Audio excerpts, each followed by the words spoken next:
Okay, so what we are going to do in this small section or this small session basically is to show you how you can build a page which has, of course, a lot of content, but you can show the content on demand. That means you can control the display of a portion or a piece of your HTML page.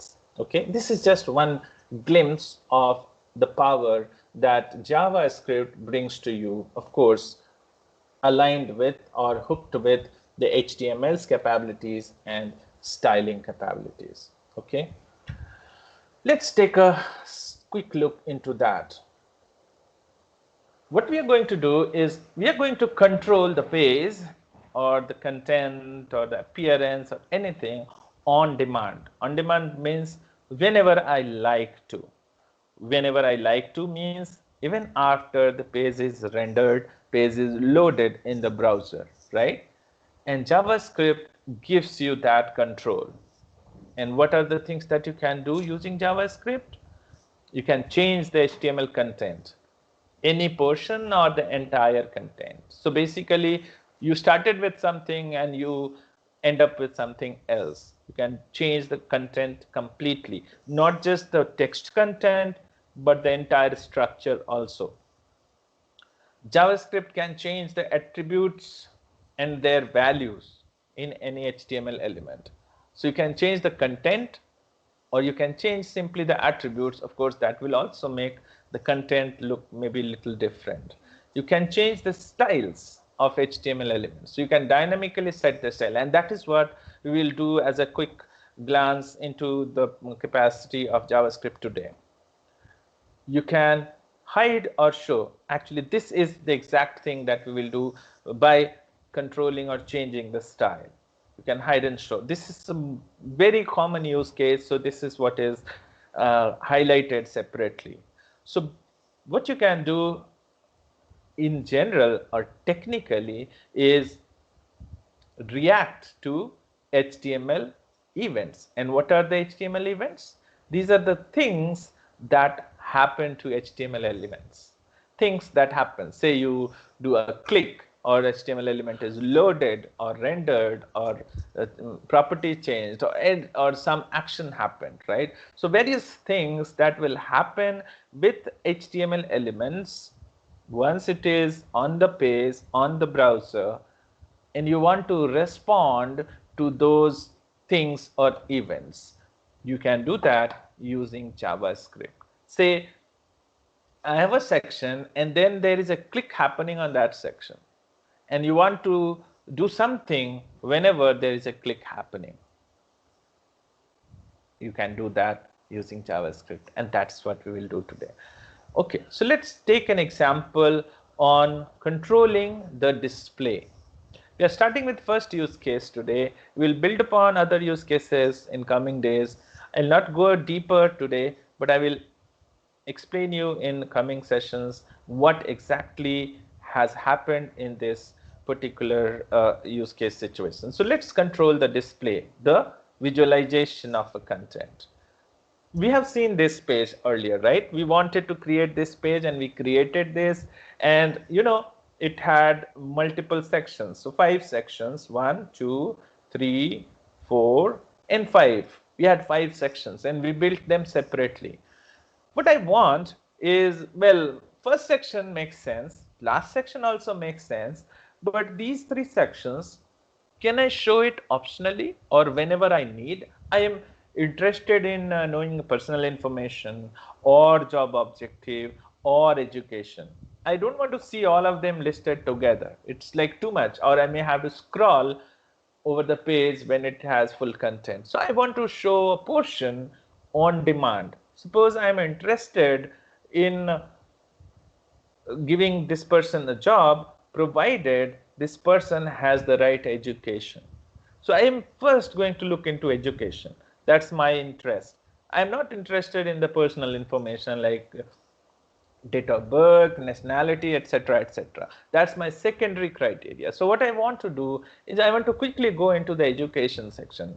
One possibility is, in the current situation, go scroll and find where the education is and then start reading.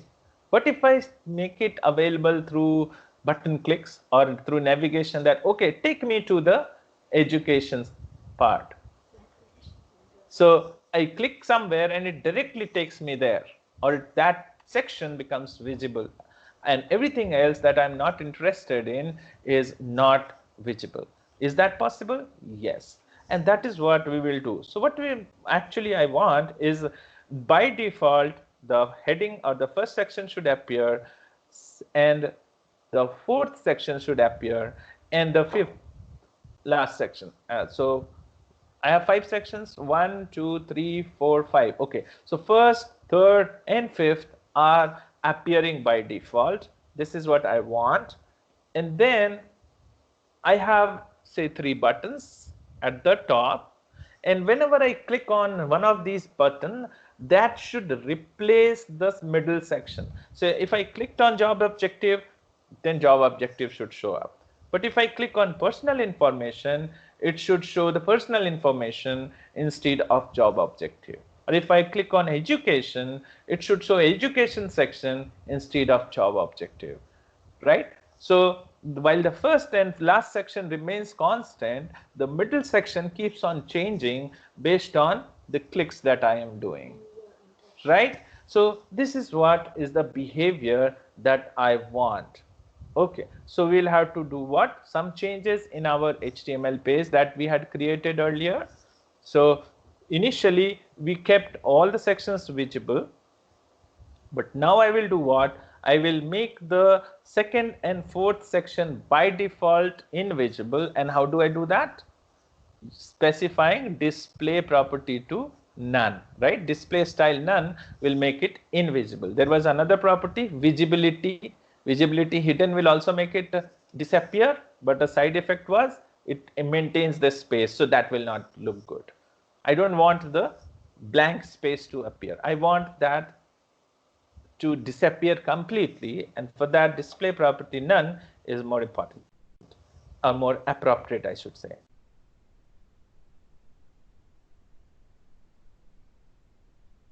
Can handle the clicks, right? Respond to the clicks and do something conditionally. So I will have to say, well, job objective has been clicked. Okay, now show me, identify the element which will have the job objective content and display, and hide the rest. If a personal information was clicked, then identify the element which has information about personal information or details about personal information and show it instead of job objective and education or whatever was visible earlier. Just hide that and make personal information visible. Or if education was clear, do the same. Make everything invisible except education. Everything else means the optional things. First and last section should remain visible forever. So I'm not going to touch that, right?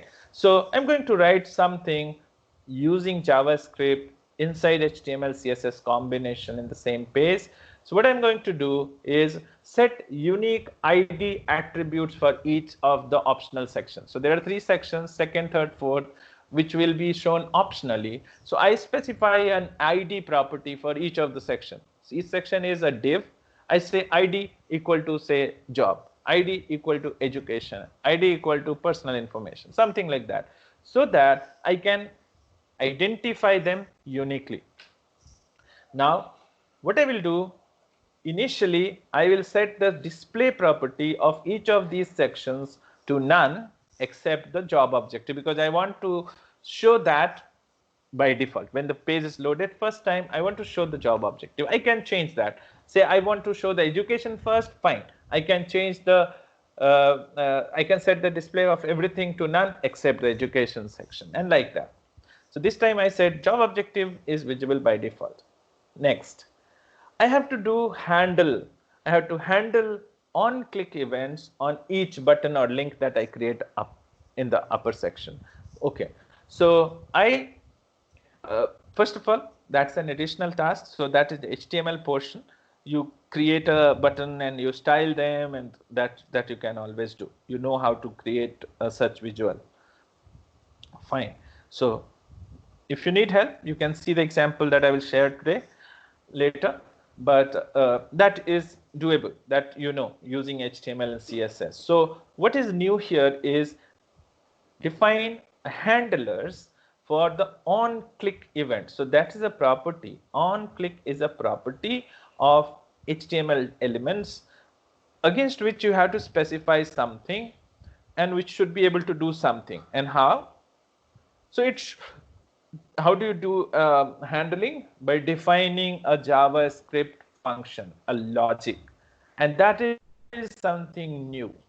And that function should do something. It should be able to accept an ID, which is sections ID basically, so that you can understand when a click has happened, which particular section has to be displayed, and rest of the IDs should be made hidden. Okay. Then it should have a logic to identify section element, of course, by ID. It should identify, it should set the display style to none for each of them, and then identify the element which is for the given ID that has come into this function, and then set the display of that to block. This is exactly the logic that will be built, and I have built it. Don't worry if it's in coming maybe tomorrow itself, but this is how it has been implemented. And now I will show you the actual example. So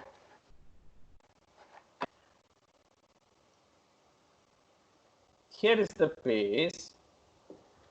Okay, it appears like this, and it has 3 buttons, and there is some styling done. So when I move the mouse over this, then the font size is increasing. So here I have used the pseudo element, pseudo class hover for the elements, and it is appearing like a box, but behind the scene it is an anchor tag. So a lot of things. Yes, anchor. So this is styled separately, so you can see the example. But what is important here, the first section and third section and fifth section are visible. But when I click on this, say, personal information, the middle section changes, and job objective is now gone, and personal information has appeared. Similarly, if I click on education, the personal information is now gone, and education appears, and I bring the personal information back. So education is gone and information came, and I can bring the education back. So whenever I click, the current section disappears and a new section that I wanted to appear comes. Let me show you the code quickly, which is little complicated, but you will understand that little later. So you can now recognize that this is the style.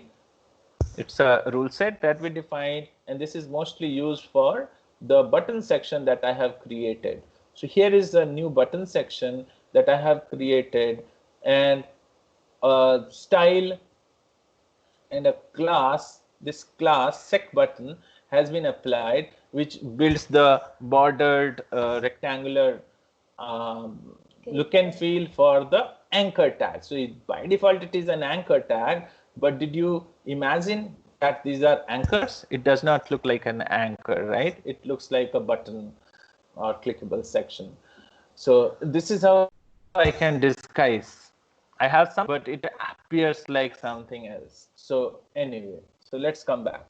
And on hover, I had a certain behavior. So that is how it worked. What is the most important thing here is this section. So I have added a script tag, and which has the whole logic, and whatever is written in the script is basically the JavaScript, and it has some what is important for us to recognize is it has a thing which is called function, and the name of the function is show section, and that is used in the on-click property of each of the anchor tag. So on-click is the event handler. Whenever you click on the anchor, this function gets executed, and this is the value that is passed in.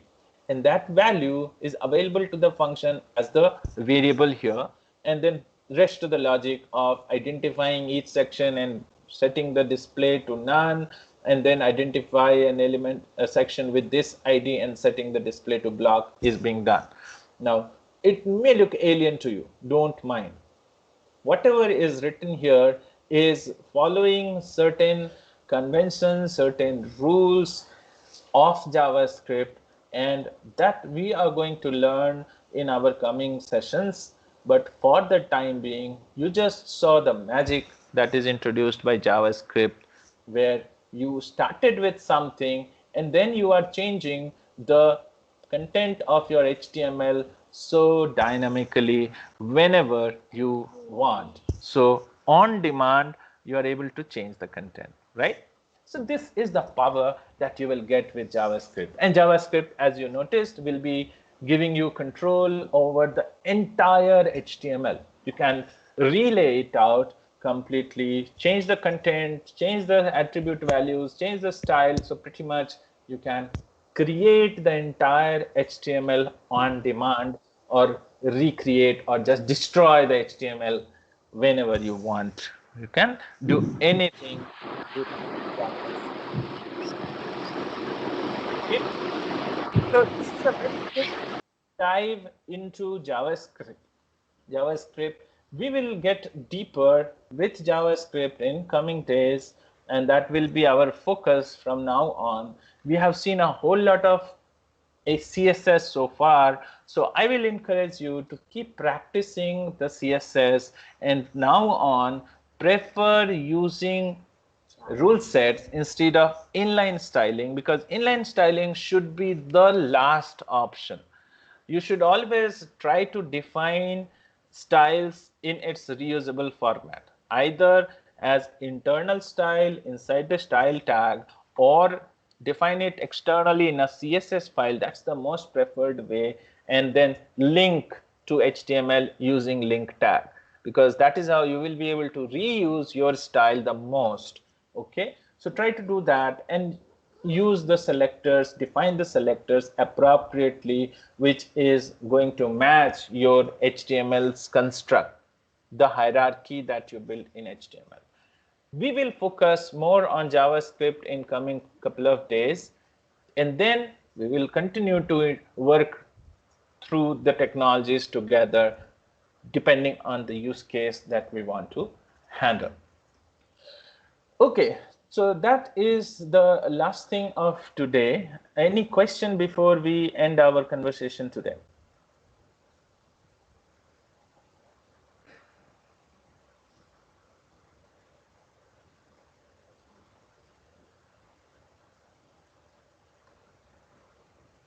Okay, one thing, I have not been giving you any reading material separately, but there are millions of reading material and videos and tutorials available on the internet about these technologies. You are free to refer to any of them. I am referring to various such content available on internet to prepare my content here, and of course my personal knowledge of the technology is helping, but you should be referring to multiple contents. Keep it simple initially and then make it a little more complicated as you progress. Okay, but practice is very important. I hope you did a practice in the weekend, and that would have given you a lot of confidence on HTML and CSS. Now, with the addition of JavaScript, it's going to get a little more complicated, but it gives you a lot of power. So it will be a lot of fun learning JavaScript and using them in building a very, very dynamic HTML page. Okay, we'll continue to do this in our next 4 days, and after the end of this session, I am confident that you will become a very matured web application developer. All right, on that note, I'm going to end the session today. We'll meet again tomorrow. Tomorrow we will talk about document object model and use of that in JavaScript. Thank you so much.